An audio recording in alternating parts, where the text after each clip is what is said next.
Hello student, welcome to my YouTube channel RN. Education foundation. हम आपको एक नया बैच यानी 2024 और 25 के लिए क्लास 10th मैथ पढ़ाने जा रहे हैं।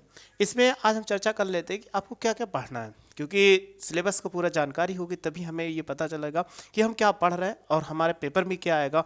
ऐसे पढ़ने से नहीं, अच्छा है कि ऐसे पढ़ते हुए चले जाए। तो आइए हम अपने सिलेबस को पहले जानते हैं कि हमारा सिलेबस क्या है, फिर आगे बाद में चर्चा करते हैं।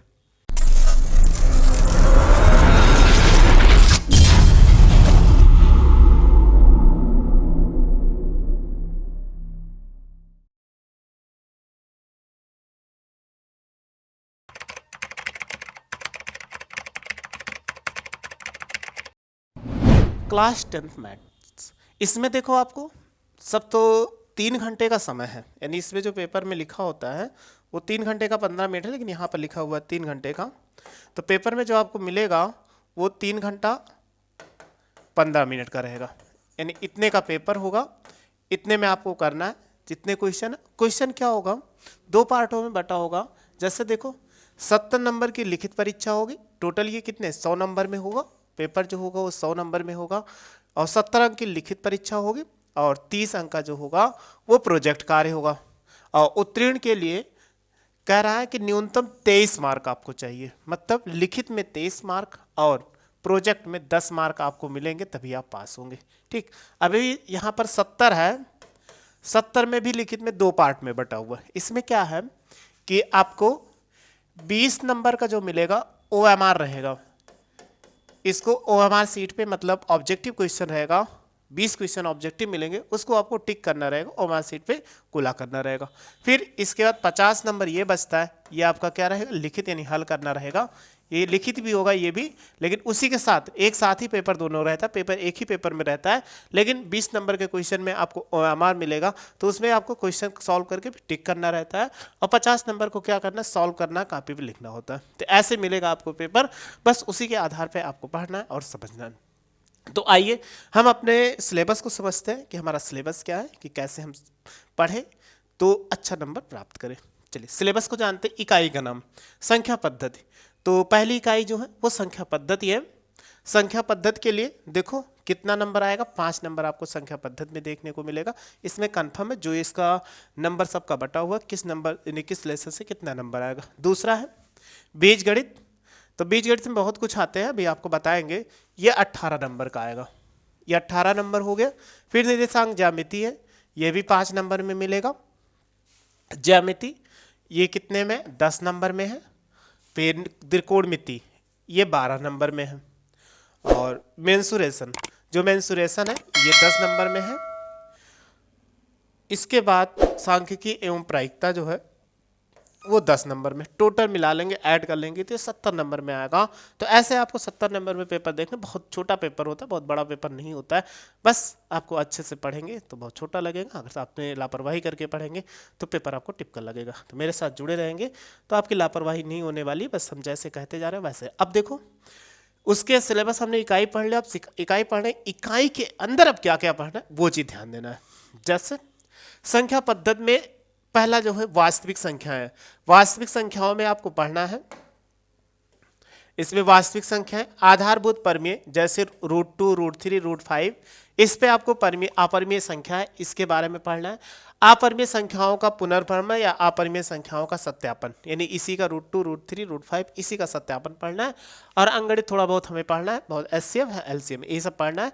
वो आप एलसीएम पढ़ के आए हो और बस ये थोड़ा सा सीखना है, आप जानते हो। फिर बीजगणित में आ जाते हैं। अभी इसको बताया कितने नंबर में, 18 नंबर में आएगा। 18 नंबर में आने पर इसमें क्या पढ़ना है, बहुपद पढ़ना है। बहुपद के शून्यांक, द्विघात, बहुपदों के गुणांकों, शून्यांकों के मध्य संबंध, इतना चीज इसमें पढ़ना है। फिर इसी में इकाई 2 में ही बीजगणित में और पढ़ना है, क्योंकि 18 नंबर में तो ये मैं सोच रहा एक लेसन है। एक दूसरा लेसन 2 चर वाले रैखिक समीकरण, इसमें 2 विधियां आपको पढ़नी है। एक जैसे रैखिक समीकरण, एक प्रतिस्थापन विधि से हल करना और दूसरा विलोपन विधि से हल करना, और आपको नहीं पढ़ना है। फिर तीसरे में आते हैं द्विघात समीकरण। द्विघात समीकरण ax² + bx + c = 0, यानी इस फॉर्मेट में मिलेगा।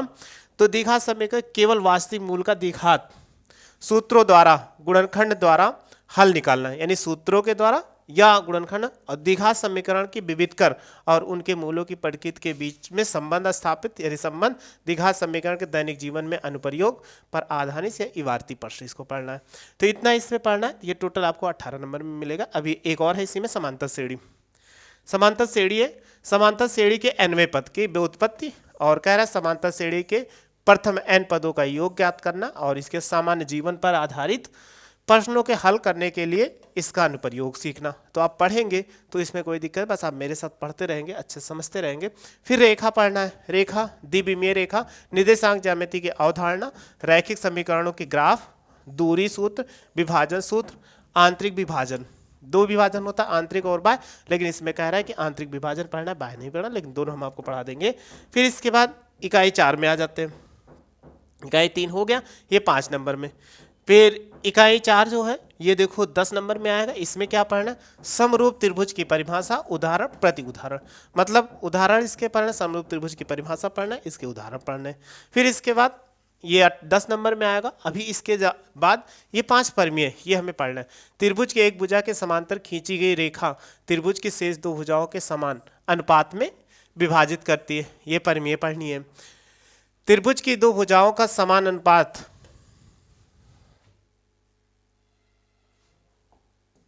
देखो कह रहा त्रिभुज की 2 भुजाओं को समान अनुपात में विभाजित करने वाली रेखा तीसरी भुजा के समांतर होती है, इसको भी परिमेय प्रूव्ड करना है।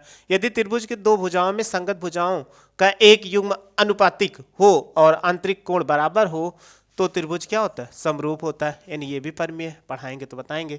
यदि 2 त्रिभुज के संगत कोणों का एक युग्म बराबर हो तो उनके संगत भुजाएं अनुपातिक हो तो त्रिभुज क्या होता है? समरूप होता है, ये भी हमें पढ़ना है परिमेय।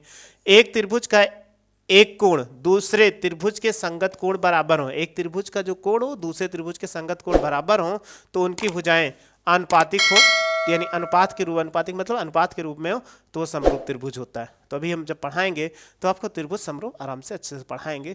बस अभी तो हम सिलेबस पढ़ रहे हैं इसलिए ज़्यादा इसके बारे में नहीं वीडियो भी लंबी हो जाएगी और आपको कोई समझ भी बहुत ज़्यादा नहीं आएगा। फिर इसके बाद वृत्त और वृत्त की स्पर्श रेखा पढ़ना है। वृत्त की स्पर्श रेखा स्पर्श बिंदु से होकर जाने वाले त्रिज्या पर लंब होती है, एक ये परिमेय है, ये पढ़ना है। इसके अंतर्गत क्वेश्चन भी पढ़ना है। किसी बाह्य बिंदु से खींची गई 2 स्पर्श रेखाओं की लंबाइयां बराबर होती है, तो ये बराबर होती है। अभी पिछले बार ये पूछा गया था, ये क्वेश्चन भी है, ये परिमेय जो ये क्वेश्चन भी बन के आता है।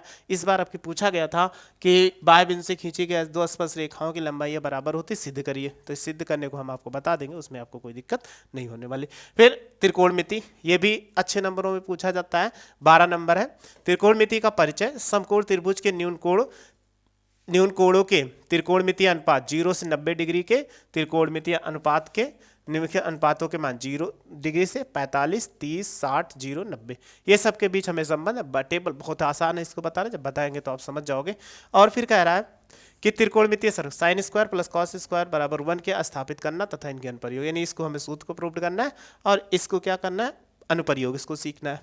फिर इसी से रिलेटेड है त्रिकोणमिति से ही ऊंचाई और दूरी, हाइट एंड डिस्टेंस। ये हमेशा एक क्वेश्चन देता है, क्या कहता है? उन्नयन कोण और नमन कोण, ऊंचाई और दूरी पर साधारण प्रश्न 2 समकोण त्रिभुजों से अधिक नहीं होना चाहिए, यानी 2 समकोण त्रिभुजों से अधिक नहीं होगा, इसलिए बहुत ज़्यादा आपको, यानी 2 त्रिभुज से ज़्यादा आपको नहीं मिलने वाला है। और उन्नयन और नमन कोण पर केवल 30 डिग्री, 45 डिग्री और 60 डिग्री होनी चाहिए। मतलब बहुत आसान ही क्वेश्चन, इससे ज़्यादा बड़ा कोण नहीं हो सकता। 30, 45, 60 और भी बनते हैं, लेकिन केवल इसी 3 पे मिलेंगे, इसलिए आसान सा है। जब आपको पढ़ाएंगे तो आपको समझ में आ जाएगा। चलिए फिर अगला देखते हैं इकाई 6 मेंसुरेशन। मेंसुरेशन है, ये आप क्लास 9 में भी पढ़े होंगे। जो कह रहा है वृत्तों से संबंधित क्षेत्रफल, वो 2 ही है, वृत्त के त्रिज्यखंड और वृत्त के खंड के क्षेत्रफल। एक त्रिज्यखंड, एक वृत्तखंड, ये 2 क्षेत्रफल ज्ञात करने। पृष्ठीय क्षेत्रफल और आयतन, जैसे बेलन हो गया, शंख हो गया, गोला हो गया। किन्हीं 2 द्वारा संयोजित समतल आकृतियों का पृष्ठीय क्षेत्रफल तथा आयतन घन घनाभ, गोला, अर्धगोला, लंबवृत्तीय बेलन, शंकु। मिश्रित प्रश्न, 2 भिन्न तरह के ठोसों का समायोजन यानी संयोजन संबंधित प्रश्न इससे अधिक नहीं हो सकते। मतलब 2 आकृतियों को संयोजित किया जाएगा, जैसे ये मान लीजिए गोला हो गया, इसके ऊपर हमने क्या कर दिया? शंकु रख दिया। तो इसी से आपको पढ़ना है, बहुत ज़्यादा इस पर नहीं पढ़ना। सांख्य की लास्ट इकाई है सांख्यिक और प्रायिकता। सांख्यिक में माध्य आप पढ़े भी होंगे, क्लास 8 में भी पढ़ाया गया, मध्यिका भी, बहुलक, बस थोड़ा सा क्वेश्चन है अलग अलग टाइप के, बहुत आसान है। प्रायिकता, प्रायिकता की सैद्धांतिक परिभाषा, एकल घटना पर आधारित प्रश्न, यानी बहुत ही आसान है आपको पढ़ने में। बस सिलेबस आपने जान लिया कि आपको क्या क्या पढ़ना है। आपके पास बुक भी होगी, आप देख भी सकते हो कि आपके पास इतने ही सिलेबस में दिया गया, इससे ज़्यादा नहीं दिया गया। बस सिलेबस को अलग अलग प्रश्नावली करके आपको दिया गया। और इसके बाद क्या है, प्रोजेक्ट कार्य। तो ये तो प्रोजेक्ट कार्य आपको कॉलेज से करवाया जाएगा, ये हम तो करवाएंगे, लेकिन हम थोड़ा बहुत चर्चा कर देते हैं। ये प्रथम आंतरिक मूल्यांकन 30 के लिए परीक्षा प्रोजेक्ट होता है, 5+10 अंक का हो जाएगा। ये किस माह में होगा, अगस्त में होगा। फिर भारत का परंपरागत गणित ज्ञान नामक पुस्तिका से तैयार कराएं, ये इसके बाद प्रोजेक्ट दूसरा हो गया। इसमें द्वितीय आंतरिक मूल्यांकन, ये भी दिसंबर माह में होगा, 5+5 यानी ये भी 10 नंबर में होगा। फिर 4 मासिक परीक्षाएं हो जाएंगी। प्रथम मासिक परीक्षा बहुविकल्पीय प्रश्न MCQ का मई में, और इसके बाद ये जुलाई में, इतना हो जाएगा। फिर इसके बाद इसमें भी दिया गया, तो ऐसे सब दिया गया। वो आपके कॉलेज के आधार पर करना, लेकिन जो बुक है वो मेरे लिए बहुत मेन है, क्योंकि प्रोजेक्ट कार्य है वो आप जब बुक अच्छे से पढ़ लोगे तो प्रोजेक्ट कार्य बहुत आसानी से आप कर सकते हो, क्योंकि बुक ही है। प्रोजेक्ट कार्य में ये सब दिया गया है, इसको आपको नहीं, लेकिन बस बुक आपको ध्यान से पढ़ना है।